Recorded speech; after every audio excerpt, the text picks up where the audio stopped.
Buddy. This is Chase Petiche. I am recording here with Oracle Podcast. Yay! And YouTube channel. This is going to be for the astrology for the week of March 9th through 16th. And we have some pretty significant astrological aspects happening this week. And I just did a deep dive, going into it, figuring it out, looking at it, and really thinking about myself, honestly, and what changes I'm going through. Because that's always how I roll. So I like to and then I'm like, oh yeah, that's what's going on. And so that's why astrology is amazing, because it's like, it just gives us a little bit of clarity on what the hell is actually happening, so that we can, with us, so that we know we're not crazy, so that we know that we are part of the cosmic process. And, it's really this just beautiful dance of evolution. It's the dance of sacred evolution. And it's, the placements of these planets and their movement, it's all a dance of how our consciousness is expanding and moving forward. And all of the placements of the planets, they really give us information. And every planet has an archetype, a condensed primordial energy that is playing out in all of our human experiences. And it's part of the awakening process for all of us here on planet Earth. So it's really a powerful tool, astrology. That's why I do it. It's a map, and it's a very helpful map. So we have some things going on this week that are pretty gnarly. We have a full moon lunar eclipse in the sign of Virgo, which I'm a Virgo, and I honestly feel that that's going to be happening on March 14th. I honestly feel that Virgo is the most there's a lot of misunderstood signs of the zodiac, but Virgo is at the top, I think, of misunderstood signs. Honestly, it's so misunderstood that I feel like I misunderstood myself for so many years, because I was like, I do not fit this archetype of super tidy, uptight, type A, like super organized. And actually, when I went deep into the energetics of Virgo, once I started really doing astrology, it's a very powerful, beautiful archetype. It really, a lot of it has to do with the harvest. It's connected to a lot of ancient goddesses and priestesses archetypes. It's interesting because it's the only constellation that was that's a human. It's this energy of the grain, that's the sustenance. And Virgo is the energy of really picking out what works and what doesn't work. But at its essence, Virgo is very much about purity. It's about purity. And that's why it's connected to the service archetype, and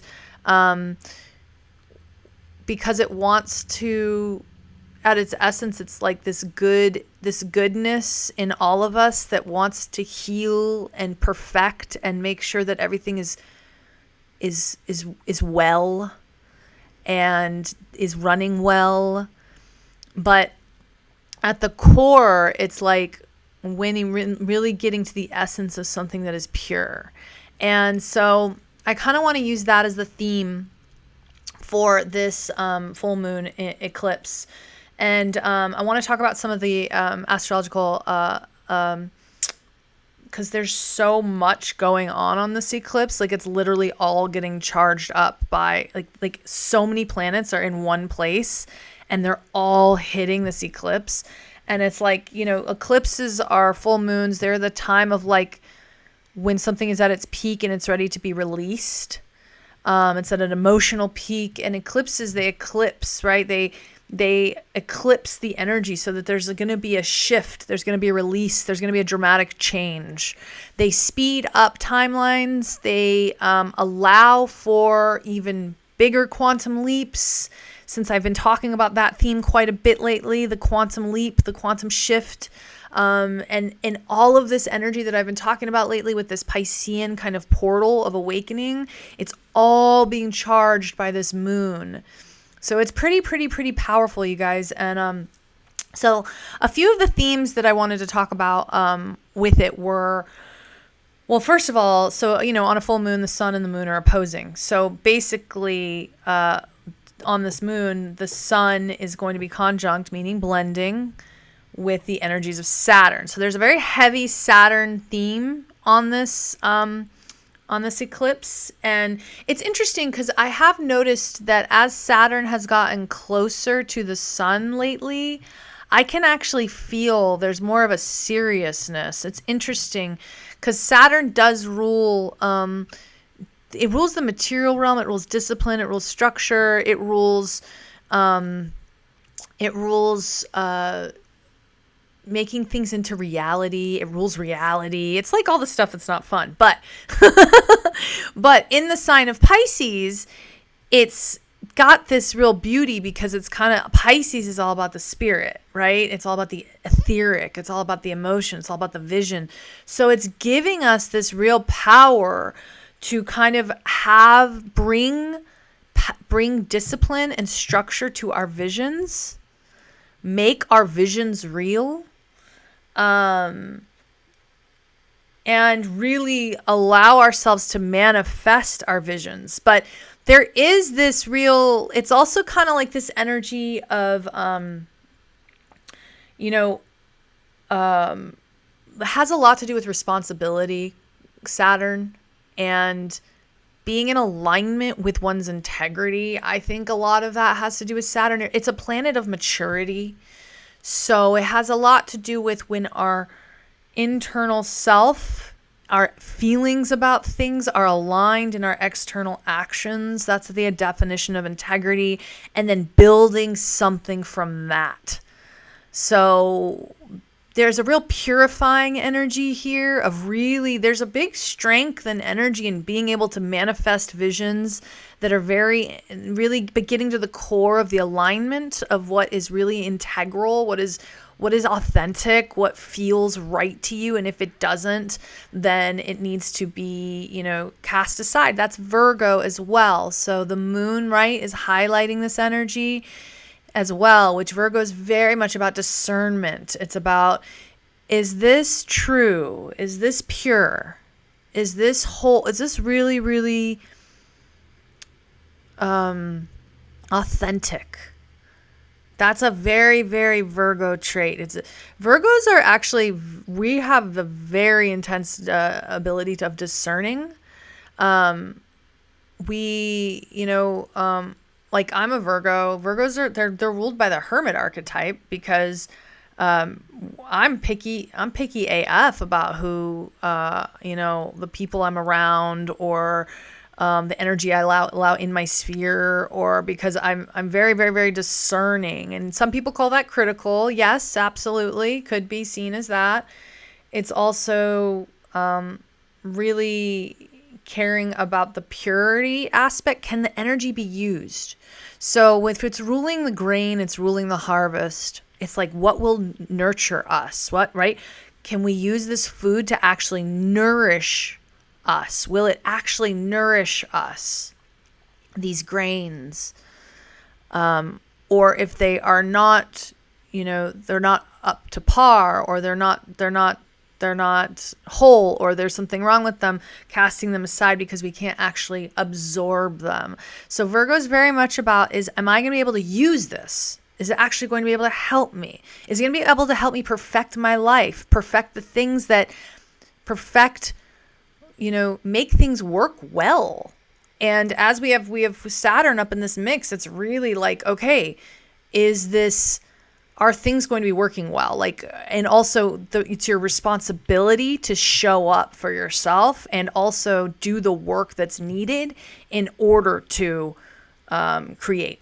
So that's definitely one of the heavy Saturnian aspects we have going on this full moon. We also have the Saturn. Then we have the sun is conjunct the north node, which is blending, which is also directly opposing the moon. And I'm going to pull this all together so that we understand kind of what we're working with here and then what we're also releasing. So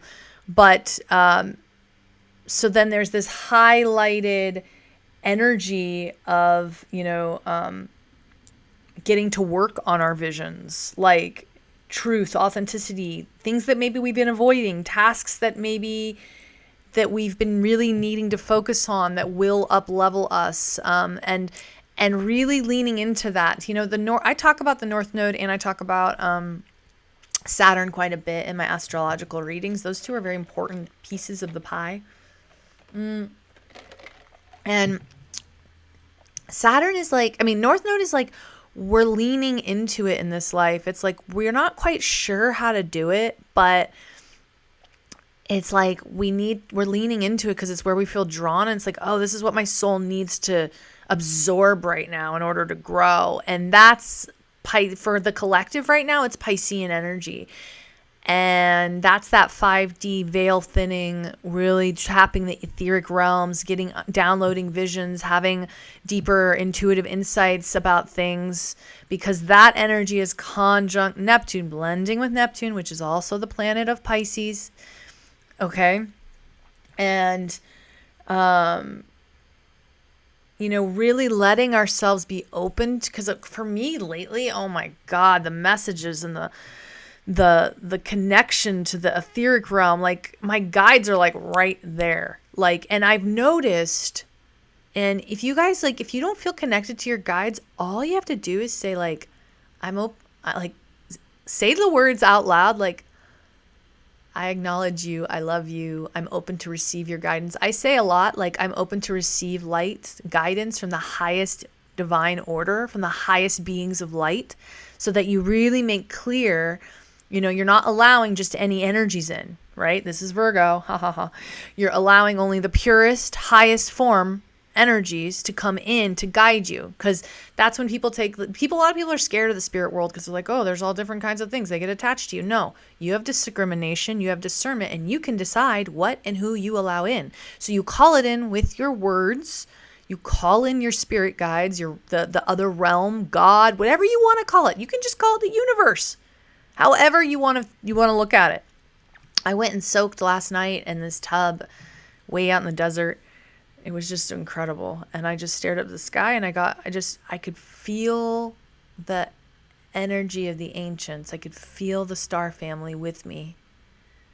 And it was so profound, because it's interesting, we go through periods in our life where, there's a bunch of people around, we're in relationships, and then there's nobody around, everybody's gone, right? And it's those are the void points sometimes where things then need to get filled up.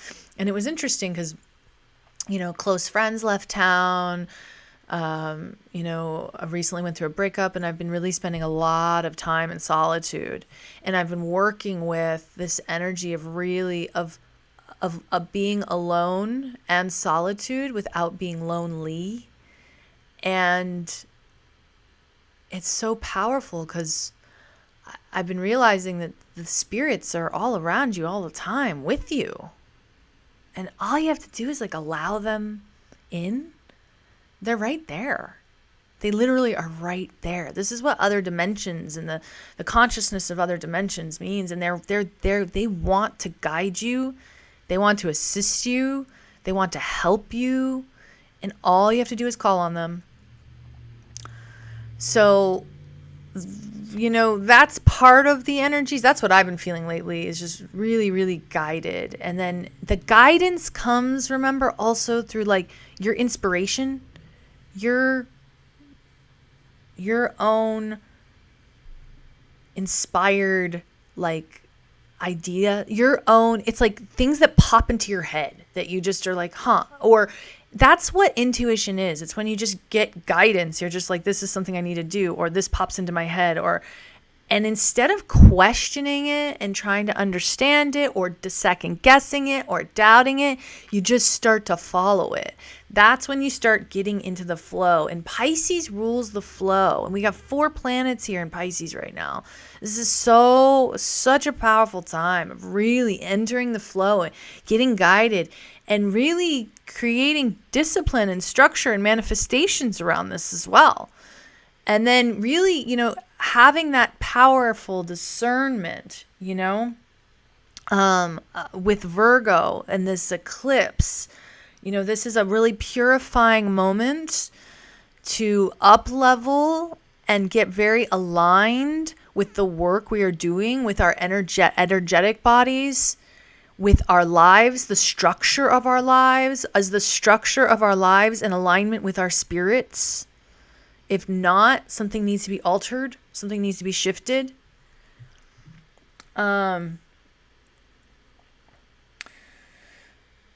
So another piece of this I liked, I was doing some different work on this I was thinking into, is the full moon eclipse illuminating what must be released. So thinking about that in terms of everything we just kind of talked about as well. So when we're starting to get these downloads, when we're starting to act on our visions, when we're starting to honor our own intuition, then ultimately there's always going to be a flip side of that, right? There's going to be something that if it's guiding us towards something, then usually something else needs to be released.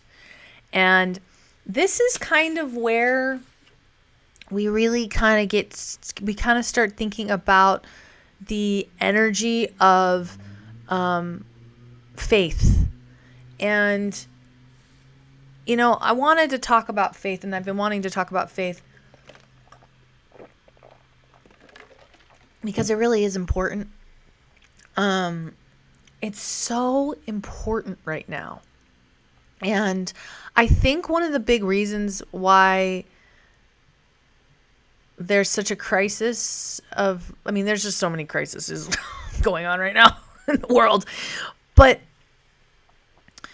we're in this strange time where we've moved past religion. A lot of people have moved past religion, especially if you're listening to astrology, right? I was never somebody that was raised religious, even though I'm Italian, like hardcore half Italian. Like I'm half Sicilian, straight up. And, luckily, I never was indoctrinated into that Catholic bullshit.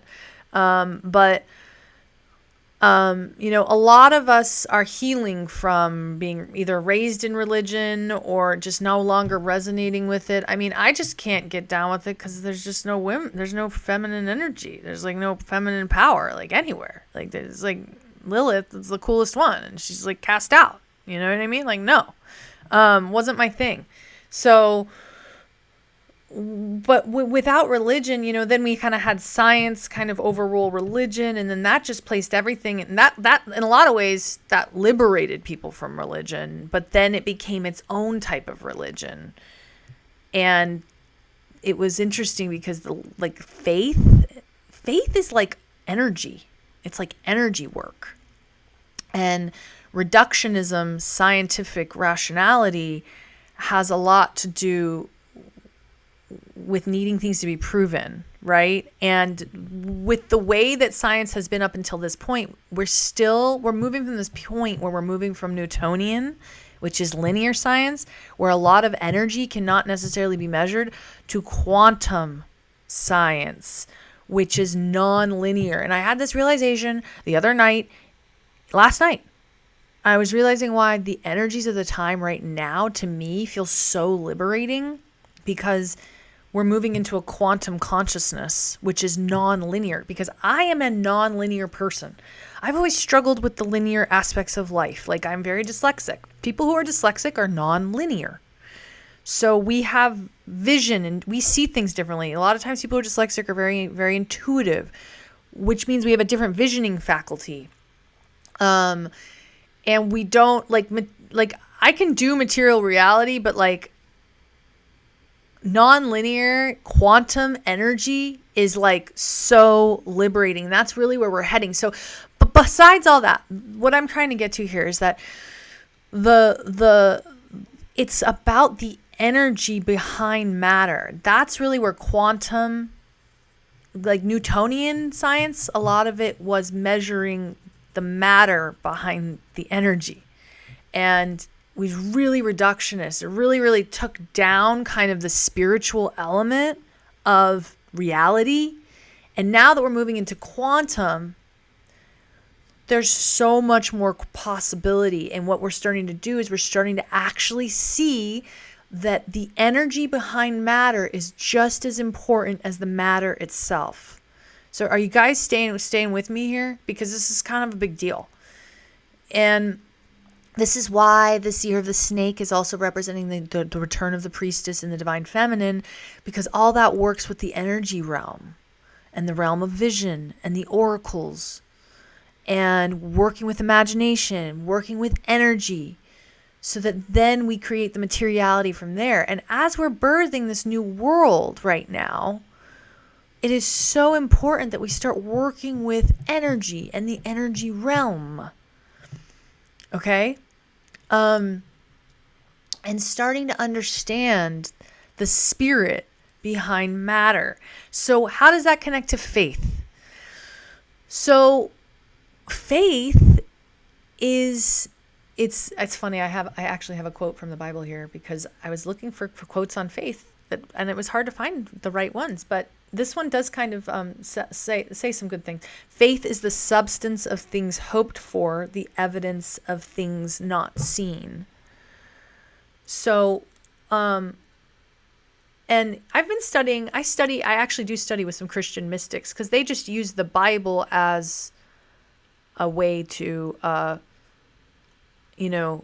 it's like their map of understanding reality, and they're so far beyond any the mystical element, which is the true spiritual element, right? Because most of the Bible has been interpreted as like very didactic and literal, which eliminates all feminine energy. But when you start actually getting into the mystical elements, it's just a map. So there's some great, mystics, modern mystics that have studied the Bible.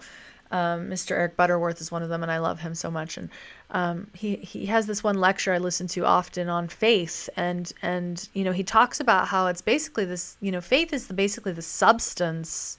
It's like the spiritual substance that creates matter. And when we start looking at it like that it actually shapes the material world, it's like the psi factor. It's a very potent, we can connect it to quantum physics, in that this idea of when you see something, it becomes real. It's also like when you start seeing it in your mind's eye and you start acting from it, start acting in accordance with it, it develops. It's the same thing, and it's faith is entangled and connected to quantum mechanics. And it's literally just working with the energy behind matter. And so the more that we can work with our faith, and it does require us to become intimate with the loving pulsating force, the loving pulse of this universe, and the love that is surrounding us, and knowing that there are energies around us that are guiding and supporting us, and opening ourselves up to accept that. That's what Mr. Butterworth also says, is that faith is an acceptance. And I've been really, really, really working with that energy and thinking about that quite a bit. Because he talks about how, like gravity, we don't question gravity. It's just this force, right? It's just this thing that exists, that we live in. And so faith is the same thing. It's energy. It's how our mind directs energy. And we've based a lot of our faith based on the things that we can see. But at this time in human history, we need to start basing our faith in things that we can't see, so that we begin to shape the reality that we desire. That's when we become truly sovereign and separate from individual being a slave to a system or a slave to anything. And I know this kind of sounds like esoteric and stuff, but it's really not. It's like It's just talking about the mechanics of faith and how it's real and how so many of us have lost it in this modern world. We've lost faith because we used to attribute it to religion, and then when religion went away, we just lost it. And that's why so many of us are lost, because rationality has given way to all faith. And that is like so dead. It's so boring. It's so lifeless. It's inert. That's when we become machines. That's when the spirit gets driven out. And that's what's happened especially in America. That's what's happened. And we're waking up back to the spirit behind the matter now. And that means we must begin to wake up to the faith behind the matter as well. So,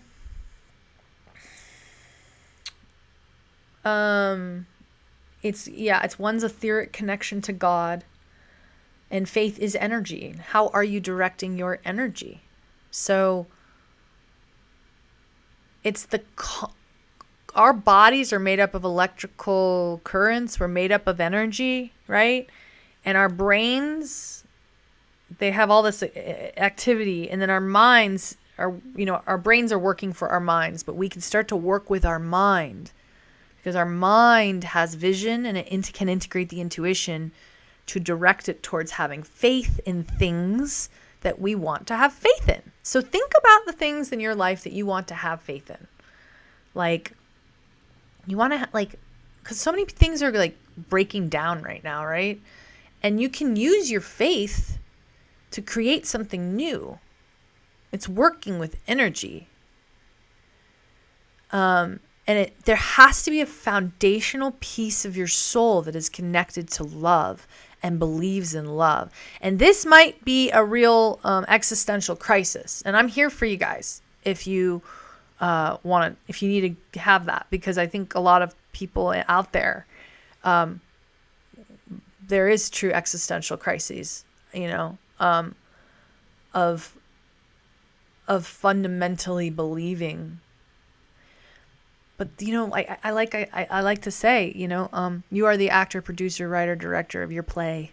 This is your play on planet Earth here, and you are the writer, director, actor, producer of it. And to me, it just seems like such a much more fun life to have faith. So much more fun to have, to play around with these internal feelings of connecting to the universal stream of love and allowing that energy to live inside and outside of you.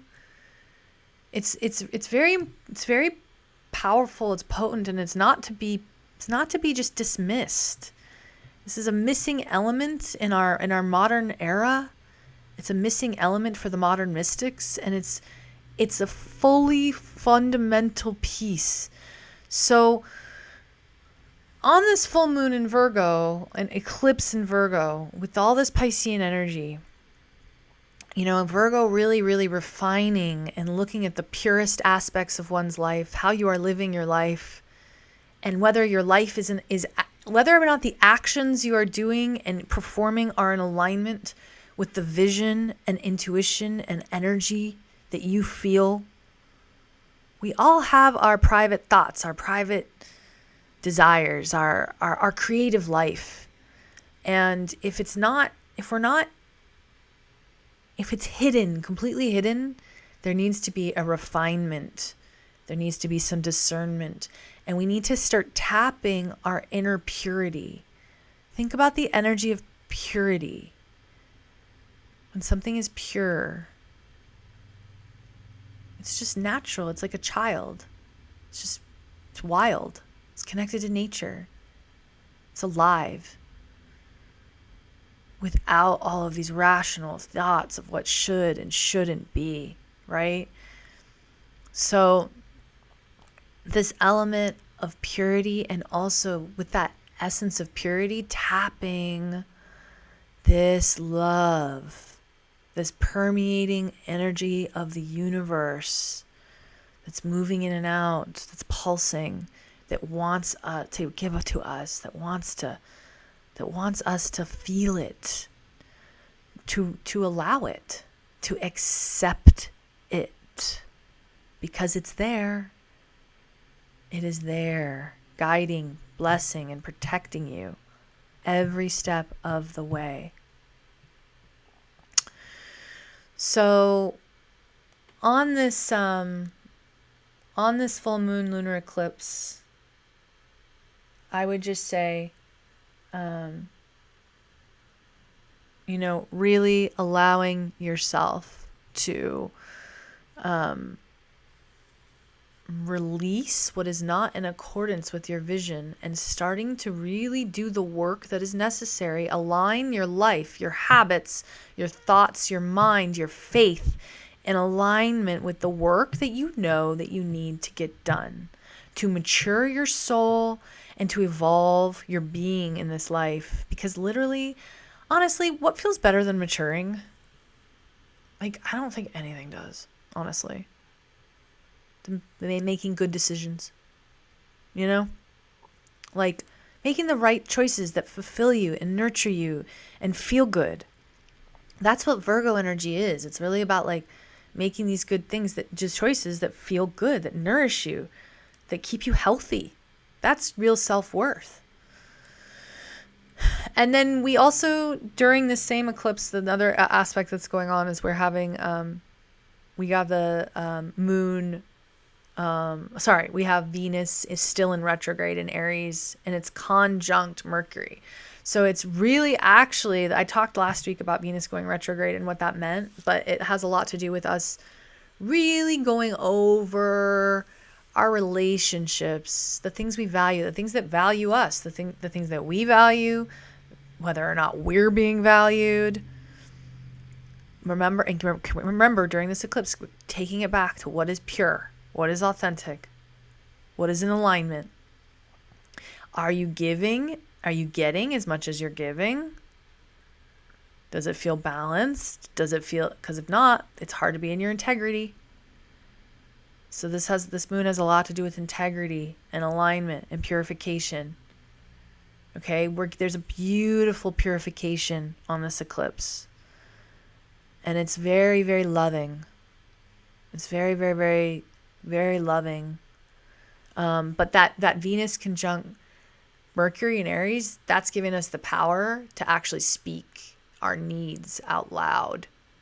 Speak our truth out loud. Speak our worth, our value, what we value out loud. And if anything's been off kilter, off course, really, really having the power to correct it. And being able to be assertive, direct, bold, unafraid. That's some powerful sword energy right there. Being able to use words to create and carve and cut away things that no longer serve, things that are not in alignment. So, yeah, I think that's the main messages for this full moon, lunar eclipse, and my astrology for the week. Like I said, there's a few other things. Becoming our own authority, sacred responsibility, becoming our own authority. I think I covered that. Yeah. Okay. So if you guys have any questions, you can always email me, info@chasepetiche.com, and I can talk about them on the podcast. I was kind of thinking about doing that as well and adding to the podcast a little bit. And I had a guest recently, which I'm going to be releasing. Things are up leveling over here. It's good stuff. And stay in your purity, stay in your truth, stay in your discernible, take care of yourself. Remember, you are worthy, you are whole. Let the faith penetrate your being. Let the love of the universe guide you. Allow it and accept it. All right? I love you guys. Have a wonderful week.